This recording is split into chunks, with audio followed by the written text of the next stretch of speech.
మీకు సక్సెస్ అవ్వాలంటే మీరు సక్సెస్ స్టోరీస్ చదవండి, ఫెయిల్యూర్ స్టోరీస్ చదవకండి.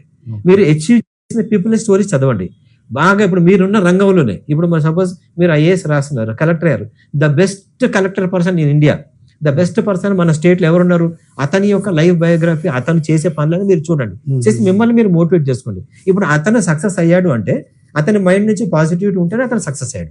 ఇప్పుడు మీరు అతని యొక్క బయోగ్రఫీని, అతని యొక్క థాట్, అతను చేసే పనులను మీరు చూసుకుంటూ అతన్ని మీరు అడ్మైర్ చేసుకుంటూ ఒక మోడల్గా పెట్టుకున్నప్పుడు డెఫినెట్ గా అతని యొక్క మైండ్ లో ఉన్న థాట్ ఏదైతే మైండ్ సెట్ ఉందో అది మీకు కూడా వచ్చేస్తుంది.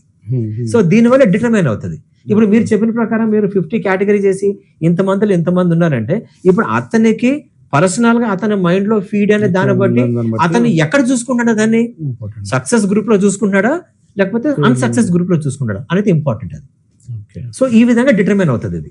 ఓకే అంటే ఇప్పుడు అదే నేను చెప్పిన ఓవర్ దాంట్లో నేను కొన్నిసార్లు పర్సంటేజ్ కూడా వాడుతున్నాము.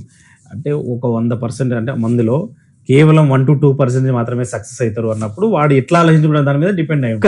కరెక్ట్. సో అంటే ప్రీ డిటర్మైన్ గా వాళ్ళ మైండ్ మీదనే మనం ఏం చెప్పినా కానీ వాళ్ళు తీసుకున్నారు. ఇప్పుడు మీరు యాజ్ ఎ కోచ్ గా మీరు ఉన్నారు కాబట్టి మీరు ఈ అవేర్నెస్ మీరు క్రియేట్ చేస్తూ మీరు ఇక్కడ మీ స్టూడెంట్స్ కి మీరు ఏం చెప్పొచ్చు అంటే మీరు ఏ అయితే కేటగిరీ మీరు 30% సక్సెస్ ఉన్నారు కదా, మీ అందరు 13% లో ఉన్నారు, మీ అందరు 13% మీరు పిక్చర్ చూపించండి.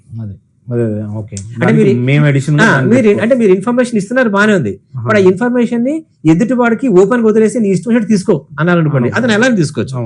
కానీ మీరు ఇక్కడ ఇన్ఫర్మేషన్ ఇచ్చేటప్పుడు మీరు ఒక సజెషన్ కూడా ఇవ్వండి.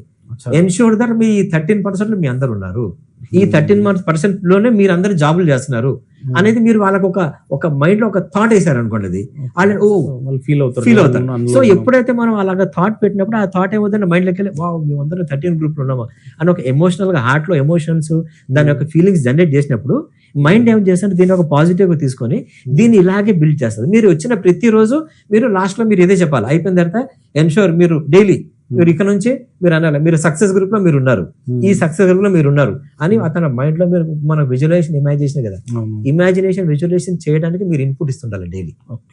ఇన్పుట్ ఇచ్చారనుకోండి, ఏదైతే మనకు స్టార్టింగ్ మనం చిన్నప్పుడు తెలియకుండా కొన్ని నెగిటివ్ ఫీడింగ్స్ నెగిటివ్ ఇన్పుట్ ఇస్తే అవి ఎట్లాగా వర్క్ అవుతున్నాయో మీరు ఇచ్చే పాజిటివ్ అతన్ని మోటివేట్ చేస్తుంటది. ఎవ్రీడే మోటివేట్ చేసి సక్సెస్ వైపు తీసుకెళ్తుంది.